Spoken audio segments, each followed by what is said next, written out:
Sidebar is brought to you by Monterey College of Law, San Luis Obispo College of Law, Kern County College of Law, Empire College of Law located in Santa Rosa, and the Colleges of Law with campuses in Santa Barbara and Ventura. Welcome to Sidebar, discussions with local, state, and national experts about protecting our most critical individual and civil rights. Co-hosts, Law Deans Jackie Gardina and Mitch Winnick. When it comes to being an ally, I have so many privileges and advantages, and there are many moments, especially with the work I do, where I see my role as using all of these blessings that I've been given to make space for others. Lift as you rise. Keep that door open for others. Whatever space you're in, you can do that. It can be at your place of work, being thoughtful on mentorship, letting someone know that you see them, giving them opportunities to speak on panels or to publish something. That's our guest, civil rights activist Juvaria Khan. Mitch, today's episode is focused on something that we are both passionate about: diversity within the legal profession. I know we both believe that for the public to have confidence in our legal system, the legal profession must reflect the diversity of our nation. So our guest today shares our passion and is actually doing amazing work to not just talk about it, but actually to create change around it. Jackie, as you said, Juvaria Khan is a passionate civil rights advocate. After clerking for the Honorable Michael P. Shea in the District Court of the District of Connecticut, Juvaria worked at the law firm of Patterson, Belknap, Webb, and Tyler, where she maintained a dedicated pro bono practice focusing on racial and religious discrimination claims.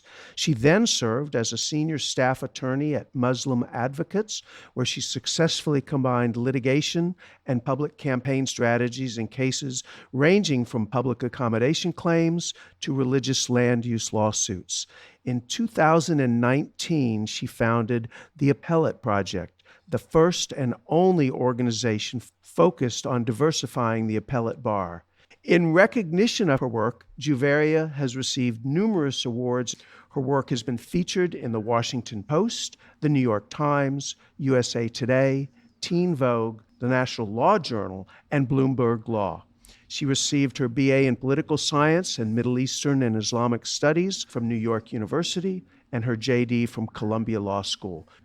Juvaria, welcome to Sidebar. Thank you for having me. Juvaria, we have a lot of listeners who aren't necessarily engaged with the legal system except through what they hear on the news. Can you share with our listeners what the Appellate Project is and what it does? Sure. Maybe it'll be helpful to start with what appellate work is generally, since that was certainly something I was not aware of when I was going to law school.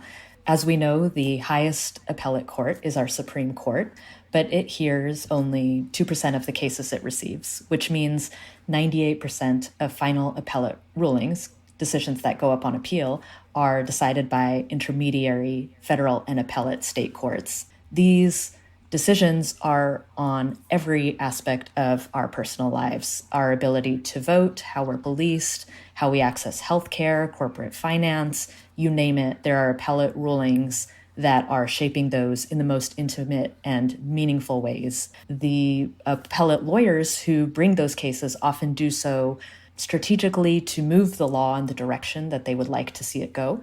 Of course, appellate judges make the final decisions on what these laws mean and how they apply to all of us without the benefit of a jury. So it's pretty much appellate lawyers and judges having a conversation on what these laws mean and how they apply to all of us. The worst kept secret is that the appellate bar is overwhelmingly homogenous. It does not at all represent the communities that those decisions impact. And so often appellate courts disproportionately impact communities of color, but people of color are grossly underrepresented as both appellate attorneys and judges. And this has huge consequences when you think about how appellate courts operate. There are no juries. It is essentially the appellate attorneys shaping and presenting the arguments, which the appellate judges then decide what those laws mean and how they apply to all of us. So when you have a group without the benefit of the diverse lived experiences that a group that represents our society brings. You get decisions that often feel very disconnected for most of us and have real consequences on the law and on our lives. And so what the Appellate Project is trying to do is level that playing field by ensuring that everyone knows about appellate work in the first instance and has access to the resources and opportunities to pursue it if that's something that they're interested in, with the ultimate goal that our highest courts reflect our communities, and so does the law that it produces. Juvaria, your mission is particularly appropriate when Jackie and I look at the students we have in our law schools. We are known as opportunity law schools. Almost 60% of our students are students of color. And so we're constantly looking at ways to broaden their awareness of the opportunities they have, particularly, as I know you've pointed out in your organization, many of these are first-gen students. They don't have lawyers in their family. They don't have friends and family and colleagues that have experience in the law. And they're just unfamiliar with how all of this works. So tell me a little about your mentorship program and your clerkship support, because all of these are the type of building blocks that we could see would be better suited to be mirrored in law school as well. Our mentorship program is designed to address those information and access barriers that you're talking about. If you take a step back to look at how appellate recruiting and hiring is typically done, it's, did you go to one or two of the top law schools, and are you already connected with the quote unquote right people who can tell you about appellate work and the steps you need to take, which means, of course, that a large swath of highly qualified students never even learn about appellate work, much less the pathway they need to get there. And so our mentorship program connects law students from around the country with mentors in the appellate bar, typically someone who's more senior, who has substantial experience and a broader network, along with someone who's more junior, typically someone who's recently navigated the clerkship process and can talk about how important that is and help students navigate that. In addition, we provide programming every week to further support our students through their appellate journey. This includes resources on the different pathways to appellate work, connecting them with different appellate lawyers from around the country, a lot of clerkship support, connections with judges. We go to visit circuit courts, watch oral argument. The students meet with judges and their clerks in chambers after, so they can really see what happens in these spaces and see themselves in it. A lot of skill building workshops. So, for example, the foundation of appellate work is being a strong research and writer. So we do legal writing workshops to really deepen those skills. Our students in the Sears cohort are representing 54 different law schools from around the country. There is a great variation in how much access to these types of resources they receive. So we're just trying to level the playing field and make sure that they have the same opportunities as some of their peers might have. The last thing I'll say is, I think the key ingredient and the heart of the Appellate Project is really community and encouragement. It is a huge thing when someone just sees you and believes in you and encourages you. And too often the message first-gen students of color receive is, don't even bother, or there's no one like me in this space, so I'm not even going to try. We try to counter that message and say, yes, absolutely, try, you can do it, go for it. That's incredibly helpful. And as Mitch said, our schools are focused on this idea of diversifying the legal profession. But one of the things that you've brought to light is it's not just about diversifying the legal profession, but actually making sure that different pockets of the legal profession are diverse. So the appellate bar or the corporate bar or family law all reflect the diversity of our nation. But that brings me to my next question, which is, unfortunately, diversity has become a controversial word.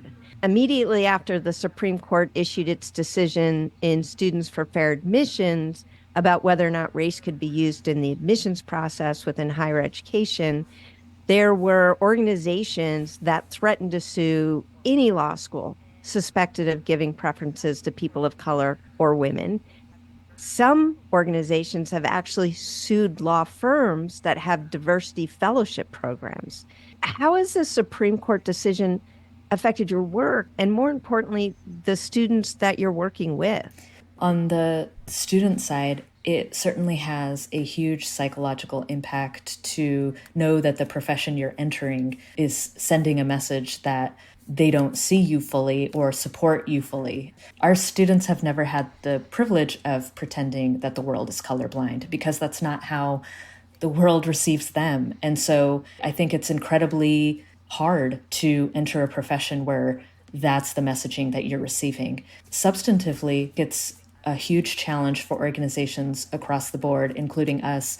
We had a program that's been in development, a summer fellowship program that we've essentially had to pause because of this litigation and uncertainty about whether it would be challenged. At the same time, I really urge folks to not just give up. The pendulum swinging as it always has when there's push for change, and I'm happy to talk more about that. But on an optimistic note, this is making people more cognizant of how far we've gone on the other side, and that there is a real need to push back against this. Juvaria, one of the things Jackie has brought up in a number of our episodes is that diversity isn't just the issue of opportunity for the recipient, for the employee, for the law student, for the law clerk, but it actually is an important role in the voices that are heard in drafting appellate opinions. And my assumption is, I was never an appellate clerk, but my assumption is, and many times the clerks have a huge role to play, and the appellate lawyers who are arguing before the court have a huge role to play in framing these issues in a broader perspective. And if it's only the homogeneous group you've talked about, they really don't bring that perspective to their legal argument, to their drafting, to the decisions that get made. So how hard is it to get a student to not just think about, well, this could be a good job opportunity, but their viewpoints could really craft the way the law becomes enacted? I think you've really nailed what makes appellate work so unique, is the impact that you can have. And to our students, that's something we really try to center, is that we need you. We need you in these spaces, because you may be the first or the only, and we know how hard that is, but that's even more reason of why we need you there. When you think about appellate rulings, take Justice O'Connor, who just passed away. There was such an eloquent piece that she had written about the impact that it had on her in the court when Thurgood Marshall joined the bench, because he brought that lived experience to the civil rights issues that the court was deciding.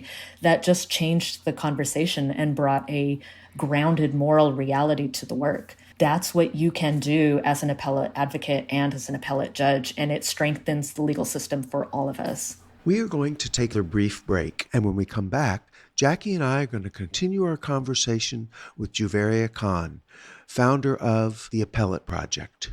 Monterey College of Law faculty are dedicated to helping students navigate law school and prepare for the bar exam. I and the other professors of the school strive really hard to ensure that the students are well prepared, not only to help them through law school, but also to get ready for the bar exam. I have a sense of responsibility that I feel that just as the school gave to me and helped me to embark on this journey that I'm on, I should also give back and help students to succeed. Visit montereylaw.edu.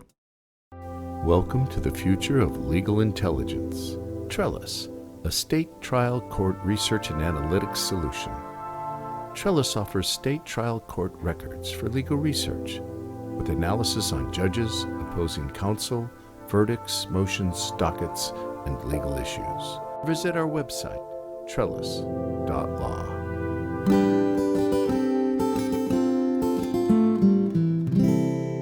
I want to circle back to something you said and take you up on your offer to talk more about this idea of hope around the diversity issue, or next steps for us, because I'm sure it's at the forefront of your mind, given that your work revolves around this. I'm thinking about something that's been in the news of late and probably will remain in the news, which is President Claudine Gay. She was the first African-American woman at the helm of Harvard University, and she received intense scrutiny, eventually resulting in her resignation. The scrutiny wasn't organic. It was specifically orchestrated by those who promoted the idea that she received her position because she was a Black woman and it was a quote-unquote diversity hire. The idea that DEI initiatives and programs should be eliminated. How would you respond to critics who say these kinds of programs shouldn't exist? For those very vocal critics of Claudine Gay and DEI initiatives, I would ask where that level of scrutiny was to all of the deans prior, who were all white men except for one woman who were in that role before. Where was that same level of scrutiny, and why is it being applied now? If you take a look at this litigation against DEI efforts across the board, it shows that there is a deeper agenda here.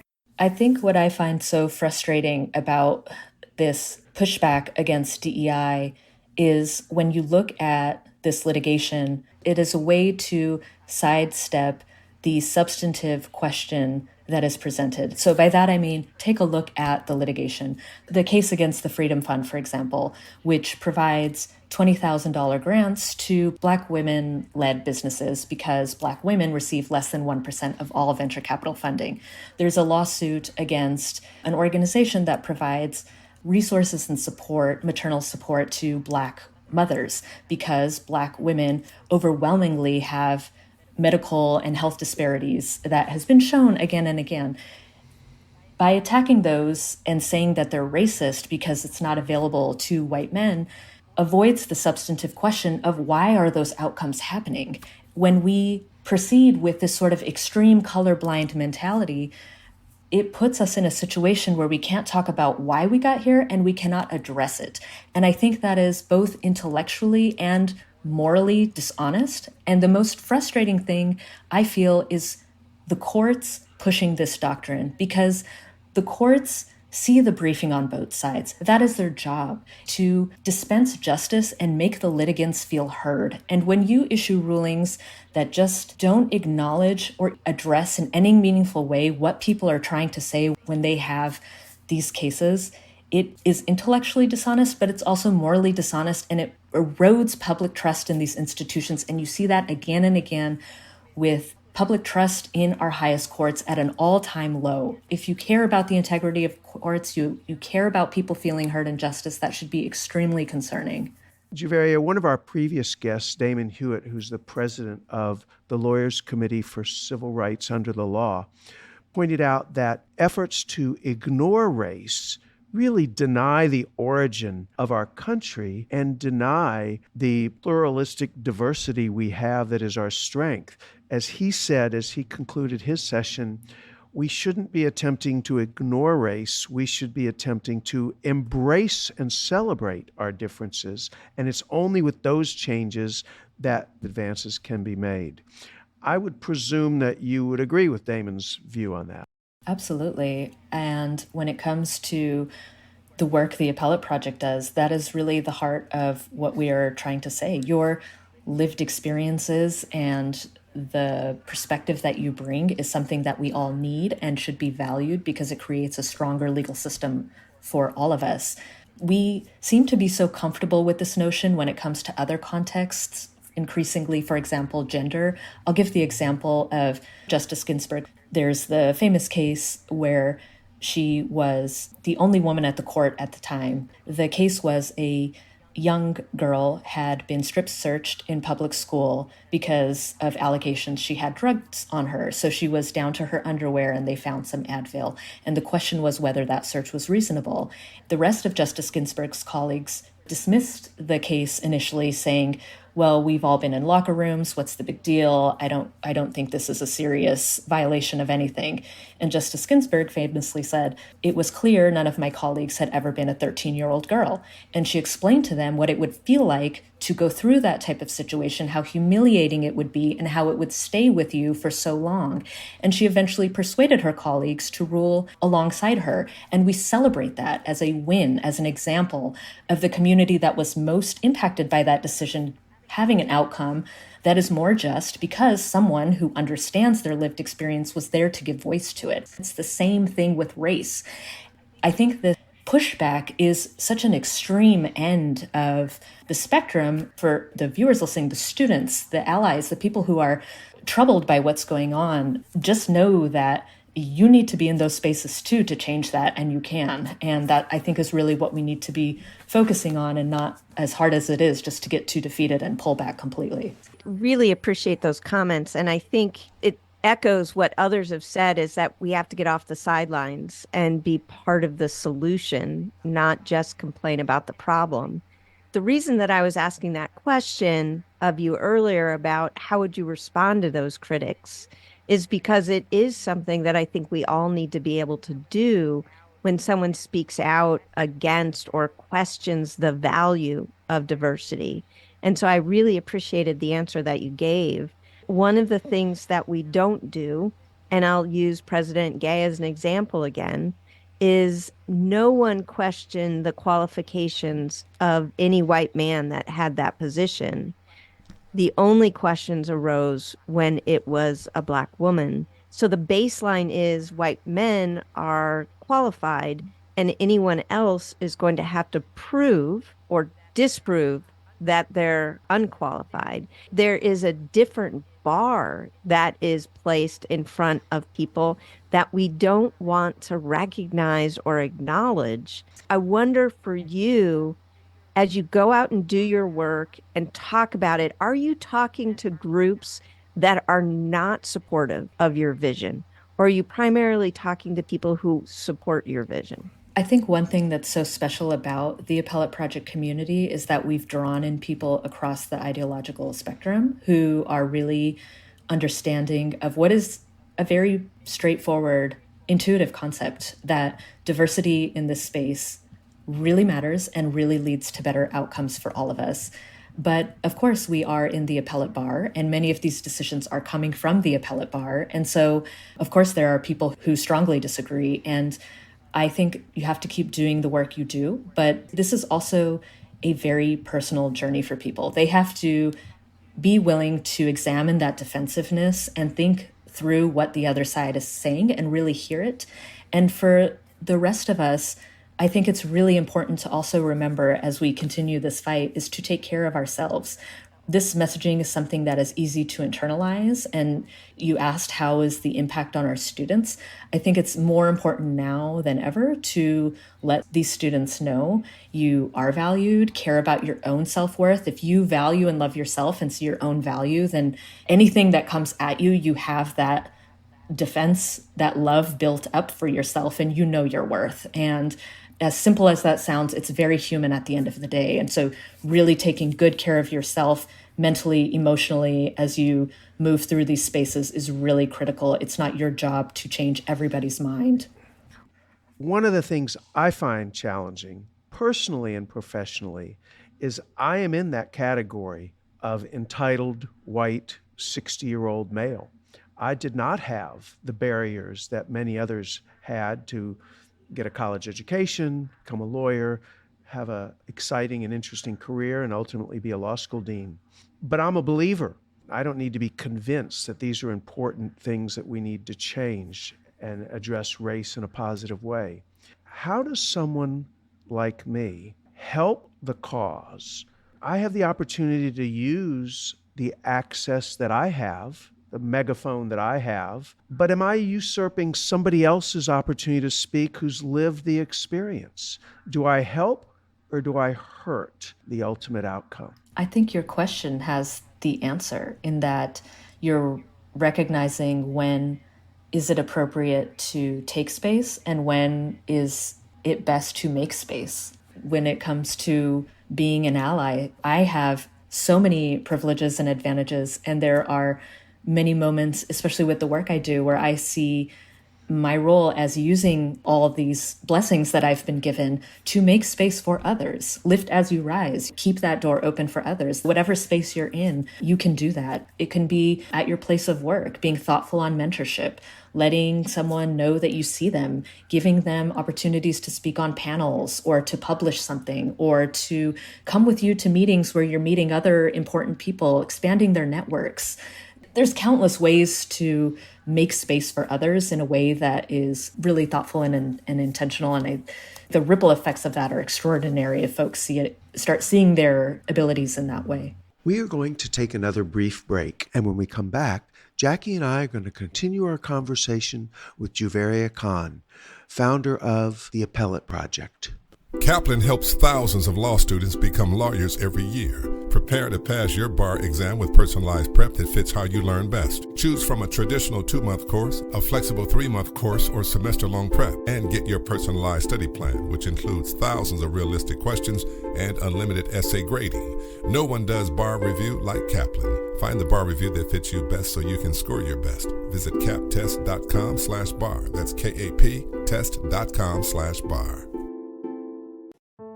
The Master of Arts in Law degree from the Colleges of Law was designed to empower working professionals to become innovative problem solvers in careers that intersect with the law. The legal field is more than what happens in a courtroom after all. The Colleges of Law. Learn more at collegesoflaw.edu.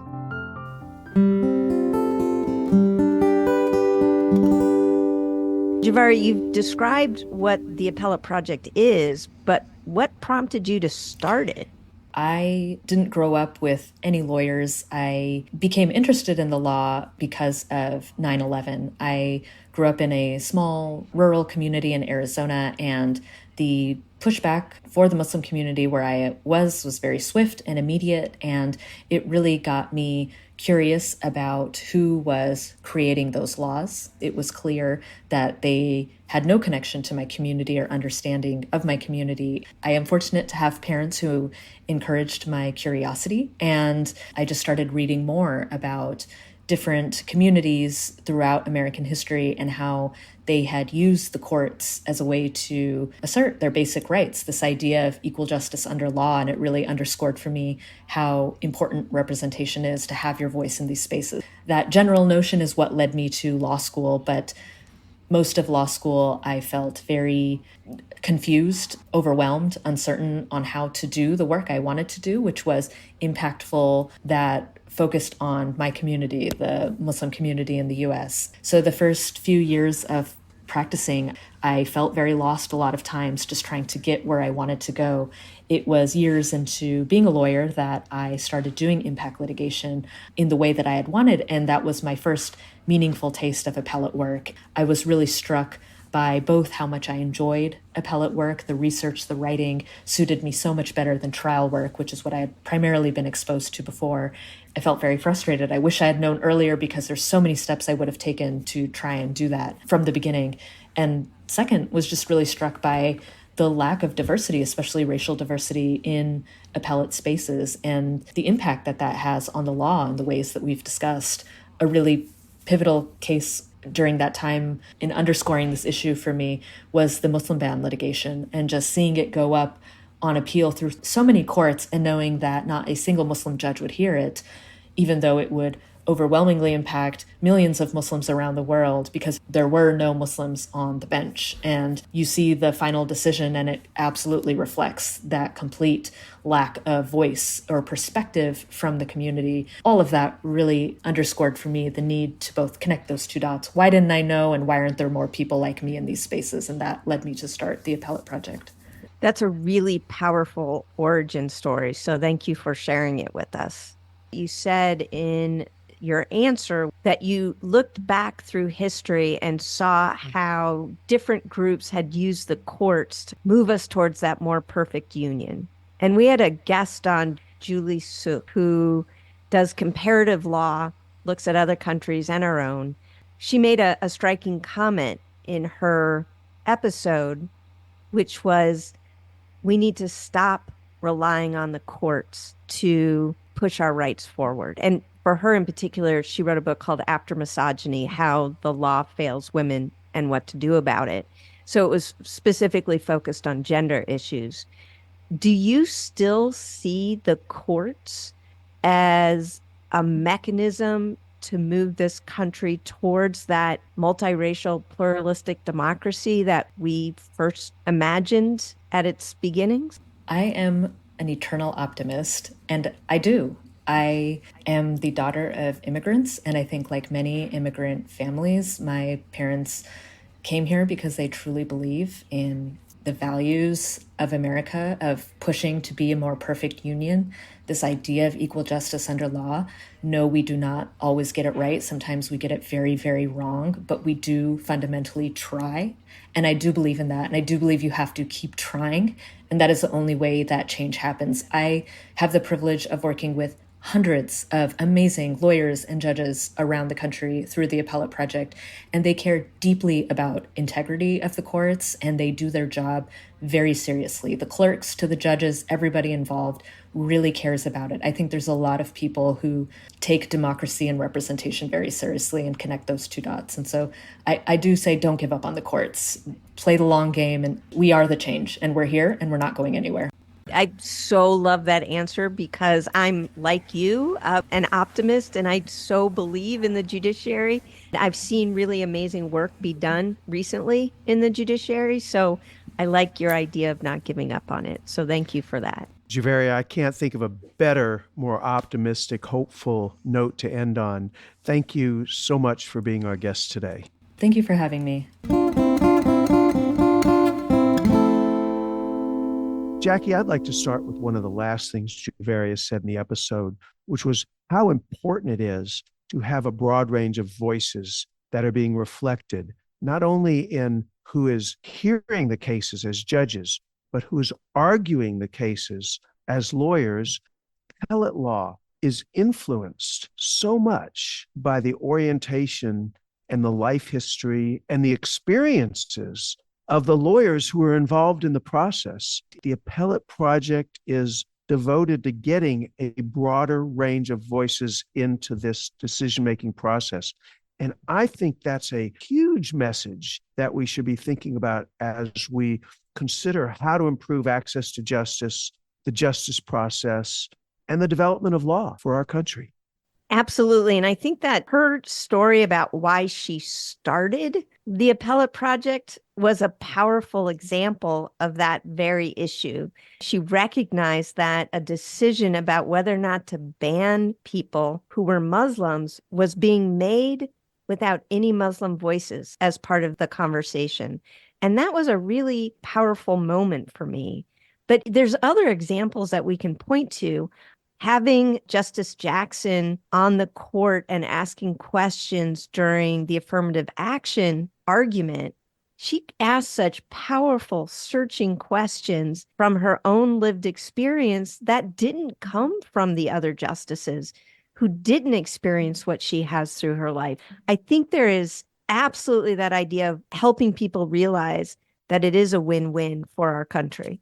I think it's important for us to consider that although formalized and in some cases legislatively created DEI programs are under attack right now, that is a factor of structure. It isn't a factor of what is best for society and what many of us think are important going forward. I would say that a program like the Appellate Project is equally as important now, or perhaps even more important now, as we continue to pursue the underlying goals, which is that pluralistic, democratic, multiracial society that we live in, not just that we're trying to achieve. We have accomplished that in the United States. Now the question is how to excel at it, how to embrace it, how to do better.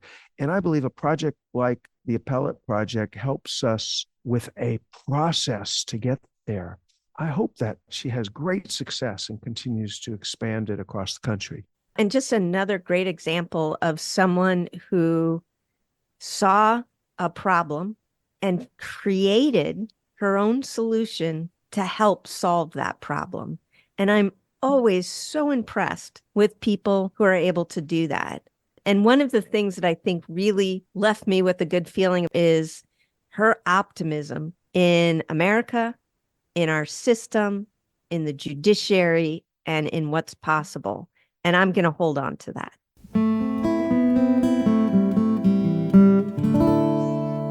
Once again, I want to thank everyone who joined us today on Sidebar. And as always, Mitch and I would love to know what's on your mind. You can reach us at sidebarmedia.org.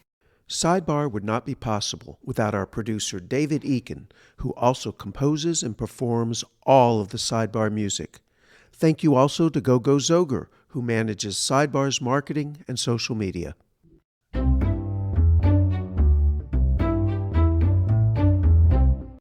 Colleges of Law and Monterey College of Law are part of a larger organization called California Accredited Law Schools. All of our schools are dedicated to providing access and opportunity to a legal education to marginalized communities. For more information about the California Accredited Law Schools, go to calawschools.org. That's calawschools.org.